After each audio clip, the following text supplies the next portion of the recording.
저는 이제 그 자동차 여행을 하고 있고 이 오버랜더라고 하더라고요. 국가와 국가를 차로 이렇게 넘어 다니면서 여행을 하는 사람들 오버랜더라고 하는 것 같은데 이렇게 여행을 하게 되면 이제 대중교통 같은 거 알아보지 않고 그리고 좀 플렉서블하게 다닐 수 있고 그리고 일반 여행자들이 잘 가지 않는 곳들 이런 데도 좀 자유롭게 갈 수가 있고 특히 이제 저 같은 경우는 안데스 산맥 쪽 같은 경우에는 제가 좀 독특한 코스로 많이 다녔거든요. 그리고 이제 브라질 같은 경우에도 일반인들이 잘 안 가는 좀 길이 없는 쪽으로 좀 많이 다녔어요. 그래서 이제 제 차가 이제 많이 망가졌기 때문에 아마 폐차를 하게 될 것 같긴 한데 한국은 대부분 보면은 이제 포장도로예요. 거의 99%가 포장도로라고 보시면 되고 뭐 흙길이 있다고 하더라도 좀 단단하게 잘 다져진 그런 흙길들 그런 길인데 중남미는 오프로드가 진짜 많아요. 오프로드를 막 1박 2일씩 달려야 되는 경우도 있고 진짜 꽝꽝꽝꽝 하면서 그렇게 이틀 달린 경우도 있고 거의 뭐 길이 없는 거나 마찬가지죠 그런 거는. 그래서 오버랜드들이 대부분 보면 SUV 4x4 아니면 픽업 트럭 같은 거 개조해가지고 집 올려가지고 다니는 그런 스타일로 다니더라고요. 그래도 정말 차가 잘 고장 나는 편이에요. 땅이 워낙 안 좋기 때문에 진동이 계속해서 올라오고 또 SUV라든가 픽업 트럭들은 그 차량 사이즈가 크기 때문에 그 브레이크라든가 이런 하체 쪽 타이어 쪽에 굉장히 무리가 많이 가거든요. 막 3톤씩 되고 4톤씩 되고 막 덤프 트럭 같은 그런 캠핑카들은 뭐 말도 못하죠. 엄청나게 무겁죠. 아마도 한국의 유튜버들 자동차 유튜버들이 그 차량 내구성 테스트를 한다면은 한국 같은 데서 하지 마시고 여기 남미에서 하시면 정말 최고입니다. 한국은 정말 길이 너무 좋아요, 진짜. 그래서 여기 남미도 그렇고 중미도 그렇고 중동도 그렇고 일본 차들이 많아요. 일본 차들이 많은 이유는 내구성이 좋고 정비하기가 되게 좋아요. 제가 프리우스 몬다고 해가지고 사람들이 되게 초창기에 좀 비아냥을 많이 했었는데 그럴 수밖에 없어요. 여러분들이 나와서 보시면은 현대기아차를 끌고 여행을 하게 되면은 정비가 쉽지가 않아요. 한국 차는 아직까지도 그 중남미라든가 동남아에서는 마이너에 있거든요. 그러면은 뭐 비용적인 측면이라든가 그 부품을 수급하는 그 기간이 훨씬 많이 걸리는 거죠. 아무튼간에 차를 갖고 이제 다니게 되면은 편하게는 다닐 수 있는데 돈은 확실히 더 드는 것 같아요. 그래서 2명 정도가 같이 여행을 하면 좀 비용적인 측면에서는 나을 수가 있는데 뭐 한가하게 저하고 같이 여행을 다닐 수 있는 사람이 얼마나 있겠어요. 다들 제 나이 40대 중반이면은 애 키우느라 바쁘고 또 직장 생활에서 치이고 또 친척들도 챙겨야 되고 바쁘잖아요. 그리고 이제 서로 이제 의견 충돌 같은 게 생길 수 있잖아요. 누구랑 같이 여행을 다니게 되면은 그렇기 때문에 그런 게 또 쉬운 게 아닌 것 같아요.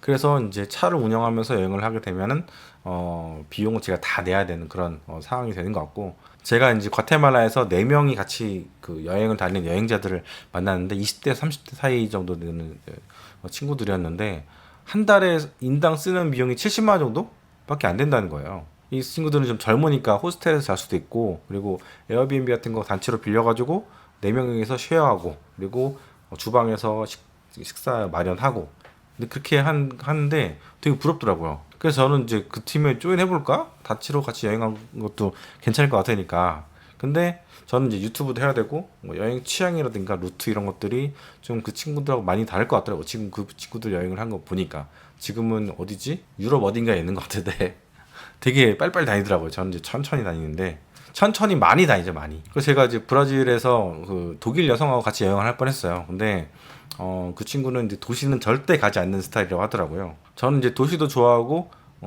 오지도 좋아하지만 사실 도시에 좀 더 가까운 도시가 좀 더 마음이 편한 그런 스타일이거든요. 그래서 그 친구랑 같이 여행을 조금 다니다가 정리를 했어요. 따로. 그리고 그 친구는 호스텔에서 주로 머무는 스타일이고 저는 호텔에서 자는 스타일이다 보니까 또 그게 안 맞더라고요. 저 개인적으로 볼 때는 호스텔에서 자는 것보다는 차에서 자는 게 더 편해요. 왜냐면 호스텔 같은 데서는 좀 움직이면 소리가 막 나고 막 이러잖아요. 그리고 공용 그 샤워실도 써야 되고 이런 게 좀 별로 안 좋은데 저 같은 경우 그냥 차에서 자면 그게 더 편한 것 같아요. 누구한테 이렇게 구애받지 않고 마음대로 움직여도 되고 그래서 호스텔에서는 오래 못 있겠더라고요. 그리고 이제 40대가 돼가지고 여행을 하니까 힘든 게 뭐냐면은 한식이야 한식. 20대나 30대 때는 그 어르신들이 뭐 햇반이라든가 참치라든가 고추장 뭐 깻잎 이런 거 막 라면까지 막 챙겨가시는 거 보면서 약간 솔직히 좀 이해는 안 됐거든요. 이해가 안 됐는데 지금은 그분들의 마음을 그분들이 접니다 지금 완전 저랑 제가 이제 그 상황이 돼버렸고 게다가 이제 남미는 한식당이 거의 없어요. 제가 5월달에서 6월달 사이에 한식당들을 못 갔거든요. 뭐 한류가 남미에서 되게 인기 많다고 하는데 아니 한식당이 있어야 될 거 아니에요. 한식당이 없다는 거지. 그냥 일부 지역들 일부 도시 지역들에 뭐 수도 상파울루라든가 리우라든가 이런데 이제 그 팬들이 많은 거죠. 팬들이 약간 덕후들이 많은 거지. 사실 덕후 많다고 하더라도 리우에도 제대로 된 한식당이 없어요. 다 폐업하고 없어요. 상파울루만 여기 오래전부터 이제 쭉 몇 대째 내려오신 분들이 계셔서 이제 그나마 좀 이게 먹히는 거지. 그에 비해서 이제 중식당이라든가 일식당들은 되게 많아요. 스시집 되게 많고. 뭐 한식당 하나 있으면은 걔네들은 수백 개씩 있다고 봐도 무리가 없을 정도로 뭐 그들은 이제 이민 역사도 굉장히 오래됐고 그런 게 있죠. 그리고 가격이 되게 비싸요. 한식당 저렴하면은 한 15,000원, 뭐 제육 같은 거 15,000원이고 비싸면 거의 25,000원 뭐 이 정도. 맛도 여기 브라질 봉해지로 상파울루 같은 경우는 한인타운이 있기 때문에 그나마 괜찮은데 그 지역들은 되게 이상한 데가 되게 많고 리우에서도 한식당이라고 두 군데 갔는데 먹을 수 없는 음식이었어요 진짜. 그거를 17,000원, 18,000원, 22,000원씩 주고 먹었으니까 얼마나 자괴감 있겠어요. 와, 내가 이러려고 여기 왔나 이런 생각이 들 정도로. 그리고 이제 주방에 다 현지인들이 있고 매니저도 현지인이고 이러니까 뭐 어떻게 하소연할 수가 없는 거. 이거 한국말이 아니다라고 얘기하고 싶은데 주변에 있는 사람들은 그게 한식인 줄 알고 먹고 있는 거지. 그 비싼 돈을 들이면서. 그래서 한인마트 같은 데 가면은 한 2-30만 원씩은 쇼핑을 해요. 늘 한식 관련된 것들을 그 차에다가 한 두세 달, 두 달치 정도 되는 분량을 넣어놓고 여행을 하거든요. 뭐 그런 거 해봤자 다 인스턴트 식품이죠. 근데 그런 걸 자꾸 먹게 되니까 거의 1년 가까이 넘게 먹게 되니까 몸이 좀 나빠지는 것 같아요. 제가 요즘에 몸이 안 좋아지는 것도 그런 게 쌓여서 그런가 그런 생각도 들고. 그리고 이제 국경 넘어갈 때, 다른 나라 갈 때 캔이나 이제 포장된 한식 같은 거 이런 것들은 괜찮은데 그런 게 아니면 다 먹어 치워야 되거든요. 그러면 또 이제 먹어치우고 국경을 넘어가야 되면 또 새로 사야 되는데 이게 현지 한인마트 한식당이 없으면은 또 이제 현지 음식을 먹어야 되는데 이게 참 안 맞는 경우들이 있어요. 일주일 뭐 2주일 이렇게 여행이라면 모르겠는데 저같이 이제 연 단위로 이렇게 쭉 가는 여행이다 보니까 이게 보통 쉬운 게 아닙니다. 그래서 제가 생각에는 요리를 잘하는 짝꿍이 있어야겠구나. 남자든 여자든 간에 여행 메이트에서 있어야 되지 않나 이런 생각도 들고 아니면 한국에 가면은 그 요리를 좀 배워야겠다. 저 어머니가 순천 분인데 남도 음식을 좀 특훈을 받아가지고 좀 배워서 나와야겠다 이런 생각도 좀 하고 있고요. 아무튼간에 제가 요리를 하지 않은 상태로 사 먹고 다니면서 아주 비용이 좀 많이 들었던 게 사실이고 사실은 제가 한국에 있을 때도 매식을 주로 했었는데 직접 만들면 시간도 너무 많이 걸리고 에너지도 많이 쓰이잖아요. 또 주방이 있는 데를 찾아다녀야 되는데 주방이 있는 데는 호스텔 같은 데가 있겠죠. 근데 일반적인 호텔은 주방이라는 게 없고. 그래서 지금 뒤에 보시면 저 전기밥솥 있잖아요. 전기밥솥을 사서 지금 다니고 있어요. 남미에서부터는. 왜냐면 햇반이 기본 3,000원에서 5,000원 정도 하니까 이게 쌓이면은 좀 비용이 올라가기도 하고. 저 여기 그 쌀 같은 거 1kg에 2,000원 정도 하거든요. 그리고 햇반이 물려요, 물려. 햇반은 뭐 가끔 먹는 용도는 모르겠는데 그거를 몇 년씩 먹는 건 좀 아닌 것 같고. 아무튼 간에 그 중남미에서는 하루에 10,000원 살기라는 거는 거의 힘들다고 보시면 돼요. 한식은 말할 것도 없고 현지 음식들도 상당히 비싼 편이다. 그리고 뭐 어떻게 노점에 있는 걸 먹더라도 그거 하루 이틀이지 그걸 가지고 연 단위로 먹으면서 여행을 할 수는 없어요. 한국 사람들은 한국 음식 먹어야 됩니다. 그리고 차에 대해서 좀 얘기를 좀 추가하게 되면 제 차가 연비가 17km 나거든요. 리터당 7인승 차예요. 근데 보통 일반적인 차들은 10km 정도 나오잖아요. 복합 연비가.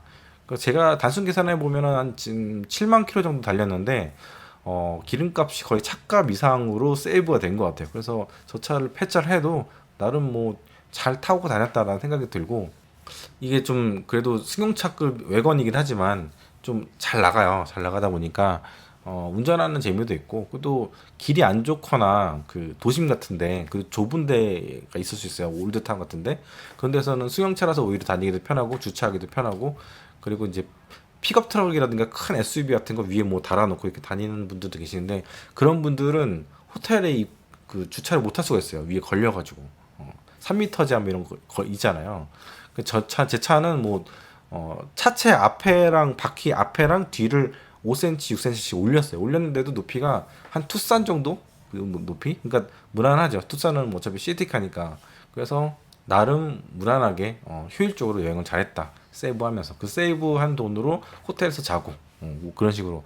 그리고 하이브리드로 여행하신 분들이 잘 없는데 저는 하이브리드가 진짜 신세계라고 봐요. 특히 이게 히터라든가 에어컨 같은 거 켜놓잖아요. 켜놓고 자잖아요. 그러면은 다음날 아침에 보면은 이게 한 칸밖에 안 달아 있어요. 진짜 되게 고효율이고 뭐 무시동 히터라든가 뭐 이런 것들을 뭐 차에다가 달아놓고 주무시는 분들 계시는데 그것보다는 훨씬 더 안전하죠. 뭐 배기가스가 안에 들어오거나 뭐 이런 것도 아니니까. 그래서 나중에 제가 유라시아 횡단을 하게 될 텐데 그때도 차를 하이브리드 사게 될 것 같다. 일단 전기가 넉넉하다 보니까 뭔가 차 안에서 많은 것들을 할 수도 있고 또 오랫동안 좀 머물 수도 있고 그런 장점이 있는 것 같더라고요. 거기다가 이제 위에다가 태양열 판넬까지 해두면은 진짜 금상첨화죠. 생각보다 많은 여행자들이 한 얘기가 전기가 모자르다는 얘기 많이 해요. 왜냐면은 그 안에서 뭐 밥도 해 먹을 수도 있고 거주할 수도 있고 뭐 여러 가지 일들이 일어나는데 일반적인 가솔린이라든가 디젤 차량들은 이제 운행을 하지 않으면 전기가 생산이 안 되잖아요. 아니면 콘센트가 있는 데를 찾아다녀야 되는데 캠핑하는 장소들이 콘센트가 그 전기가 이제 제공이 안 되는 곳들도 많거든요. 그러면 이제 운행을 하거나 아니면 태양광에 의존을 해야 되는데 하이브리드는 굉장히 그런 면에서는 자유롭다. 전기가 좀 떨어져 있으면은 자기가 자체적으로 그 시동이 걸리면서 보충해주고 또 어느 정도 보충이 되면 다시 꺼지고 자동으로 꺼지고 이게 자동으로 움직이니까 굳이 주행을 할 필요가 없는 장점. 그리고 이제 무시동 히터라든가 뭐 이런 것들이 가격이 되게 비싸잖아요. 무겁기도 하고 한 백 몇십만씩 하고 그 무게도 한 몇십 킬로 되다 보니까 차에도 자리도 많이 차지하고 별로 안 좋죠. 그리고 이제 하이브리드 차 같은 경우에는 전기가 좀 어느 정도 서포트가 되잖아요. 그 주행을 할 때. 그래서 내연 기관 같은 경우에는 다른 일반적인 차량에 비해서 30% 정도 덜 돈대요. 그래서 내연 기관에 필요한 그런 그 뭐 브레이크라든가 뭐 엔진이라든가 수명이 늘어난다고 하더라고요. 그래서 10만 킬로를 만약에 뛴다고 하더라도 하이브리드 카는 거의 7만 킬로 정도 뛴 수준? 그 정도 수준으로 전기 모터가 열의를 한 거죠. 그래서 제 차가 지금 25만 킬로에서 산 차인데 지금 32만 킬로 정도 뛰었거든요. 그래서 그래도 처음 샀을 때에 비해서 브레이크가 아직도 남아 있어요. 왜냐면 재생 회동 같은 거 이런 것들이 브레이크 역할을 해주기 때문에. 그리고 뒤쪽 타이어 같은 경우에도 처음 차 샀을 때 초반 한번 간 거 빼고는 그 뒤부터는 쌩쌩합니다. 한 6만 킬로 더 뛰었는데. 그리고 차에 대해서 더 설명을 드리면 저는 혼자서 여행을 해도 이제 차를 끌고 다니겠지만 만약에 커플이거나 가족들이 같이 여행을 한다면 무조건 저는 차가 있어야 된다고 봐요. 어떻게 그 배낭 무거운 거 메고 대중교통을 이용하겠어요? 힘들잖아요. 또 위험할 수도 있고 다칠 수도 있고. 그리고 이제 가족에 대한 배려라고도 볼 수가 있고. 그리고 개인적으로는 이제 습관성 그 발목 염좌가 있는데 어차피 제가 배낭 메고 여행을 못 합니다. 그리고 캐리어 같은 경우에도 생각보다 다리에 부담을 많이 주더라고요. 그래서 어쩔 수 없이 이제 차를 끌고 운전하고 다니는데 그래서 오버랜드가 의도치 않게 된 거고 원래는 세계 여행을 제가 2015년도부터 이제 하나씩 짤 때 백패커로서 이제 제가 짠 거거든요. 근데 차가 있다 보니까 모든 지역들을 거의 다 가게 되는 그렇게 되는 것 같아요. 2015년부터 구체적으로 이제 세계 여행 준비를 했는데 퇴사 7년 차 때부터 지출을 좀 통제를 했어요. 일단 골프를 끊었어요. 골프가 생각보다 돈이 많이 돈 100만원씩 나온 것 같아요. 왜냐면 필드를 그래도 두 번, 세 번은 나가야 된다고 저는 생각했었거든요. 실전 감각을 익히기 위해서. 그리고 인도어 골프장을 열심히 매일까지는 아니지만 이틀에 한 번은 무조건 다녔고 별일 없으면 그냥 가서 운동한다는 생각하고 계속 한 300개씩 휘둘렀어요. 그래서 막 실금도 가고 그랬는데 근데 그렇게 열심히 지금 열정적인 스타일입니다. 제가 생각보다. 그리고 레슨비도 많이 나갔어요. 레슨비도 저는 LPG 투어 프로한테 받았는데 그러니까 이제 돈이 1년에 되게 많이 나가더라고 생각보다. 일단 돈 100만 원씩은 레슨 프로 비용 내야 되고 뭐 이러다 보니까 와 진짜 많이 나가더라고요 생각보다. 연봉이 제가 뭐 그 당시에 1억 정도 됐었는데 이게 뭐 세금 같은 거 떼고 이러면 별로 남는 게 없어요 1억이라는 게. 근데 골프가 저렇게 많이 나가니까 어떤 생각을 했었냐면은 내가 하나를 포기하고 하나를 선택을 해야겠다. 선택에 집중해야겠다 생각이 들어가지고 딱 포기했어요. 이제 난 여행에만 집중해야겠다. 퇴사와 여행에 집중해야겠다. 그런 생각을 했기 때문에 지출을 통제를 했고요. 그리고 일반적인 인간관계들 좀 정리를 했어요. 사실 저는 마당바인 사람이었거든요. 여기저기 모임 같은 거 많이 가고 또 제가 모임도 되게 많이 만들었었어요. 하다못해 패친들을 많이 모아가지고 젊은 친구들 모아가지고 거기서 뭐 그룹 모임 같은 거 만들고 그래서 결혼하는 커플도 나오고 막 이렇게 이렇게 했었는데 지금 그거 보고 있으면은 좀 무의미한 행동들을 했었구나. 남 좋은 일들만 했었나? 물론 그때는 즐거웠으니까 뭐 그렇긴 한데 내가 만약에 그 여행에 대한 목적이 그 전에부터 있었다면은 그런데 나가는 지출하는 비용들 한 번 나가면 10만 원, 15원씩 썼으니까 그런 그때 또 자주 모였어요. 일주일에 한두 번씩은 모이고 막 그랬었거든요. 큰 모임, 작은 모임 해가지고 그런 것도 했었고 결혼식 축의금 뭐 이런 것도 거의 소나타 프로포션 이런 가격 한 3천만 원 쓴 것 같아요. 왜냐면 20대 때부터 40대 35세까지 그러니까 거의 이제 15년 동안은 그 정도 쓴 것 같더라고요. 한 1년 한 200만 원씩. 나이가 드니까 친구가 되게 많이 필요하다는 생각은 안 들고 진짜 필요한 친구만 있으면 되는 것 같아요. 내가 뭐 인맥으로 뭐 돈을 벌겠다 이런 게 아니면 뭐 보험을 하겠다든가 뭐 다단계를 하겠다 이런 게 아니면은 진짜 친구는 딱 필요한 사람들만 딱 있으면 돼요. 진짜 속 깊은 친구들. 근데 저는 이제 명예욕이 좀 있었어요. 명예욕. 그래서 학교 때 반장부원장 계속해서 도맡아 하고 투표로도 됐지만 내가 소선서 하기도 하고 과대표도 하고 뭐 이런 거 저런 거 하게 되면 사람들 많이 만나게 되고 또 돈도 많이 쓰게 되잖아요. 이게 다 의미가 없는 건데 진짜 여자들 같은 경우는 여왕벌 놀이 같은 거 많이 하잖아요. 주변에 사람들 이렇게 막 병풍처럼 이렇게 특히 남자들 많이 이렇게 그런 게 좀 있는 것 같고 남자들은 대장놀이, 대장놀이. 저는 뭐 대장까지는 아니지만 어쨌든 간에 주변 사람들 모임을 만들어 놓고 같이 거기서 이렇게 커뮤니케이션 하면서 저 약간 힘을 얻는 그런 느낌? 그런 스타일이었던 것 같아요. 아무튼 그런 쓸데없는 비용들을 많이 2015년부터는 통제를 좀 했습니다. 그래서 전체적인 경비는 10년 일정에 그 5억 정도를 예상했었는데 지금은 12년으로 늘어났어요. 이게 지구가 너무 커요. 그리고 기간이 2년이 늘어났으니까 비용도 좀 늘겠죠. 그래서 지금 6억 정도로 제가 보고 있고, 제가 여행을 하다 보니까 약간 더 구석구석 가봐야겠다는 욕심이 생겨요. 대표적인 게 이번에 아마존 그 정글까지 제가 차를 몰고 다니면서 가이아나 수리남, 기아나 같은 그런 나라들까지 다 갔잖아요. 그러면서 이제 시간이 몇 달이 더 추가가 돼요. 석 달 정도가 추가가 됐어요. 그런 데까지 다 가게 되니까. 그러니까 그 브라질 같은 경우도 구석구석 다 가니까 넉 달이 걸리더라고요. 다른 사람들은 상파울루랑 리우 갔다가 뭐야 저기 아마존 간 사람들은 극소수고 거기가 끝인데 저는 다 갔으니까 그 지역에 대한 궁금증 어렸을 때 세계지리 책을 달달달 외우면서 여기엔 뭐 과연 무엇이 있을까 약간 그런 거 저 궁금증을 해결시켜주는 그 욕심이 정말 그 여행을 더 고생스럽게 만든 것 같은 느낌 들고 이런 마음이 이런 마인드가 아프리카 가서는 어떻게 작용하게 될까 심히 걱정이 됩니다. 그리고 이제 원화가 자꾸 폭락을 하는 거예요. 제가 처음 여행 나올 때 1,200원대 초반이었는데 이게 계속해서 폭락을 해가지고 지금 1,400원 대락말락 하고 있잖아요.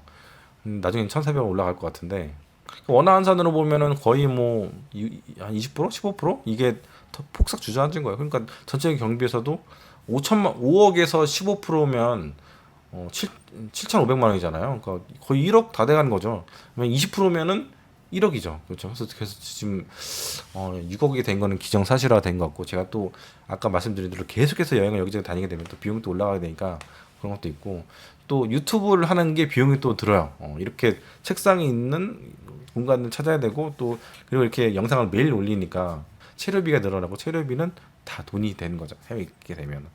그래서 비용들이 좀 많이 늘어나는 것 같다. 그래서 유튜버 잘 돼야 되는데 유튜버가 잘 안 되고 있죠.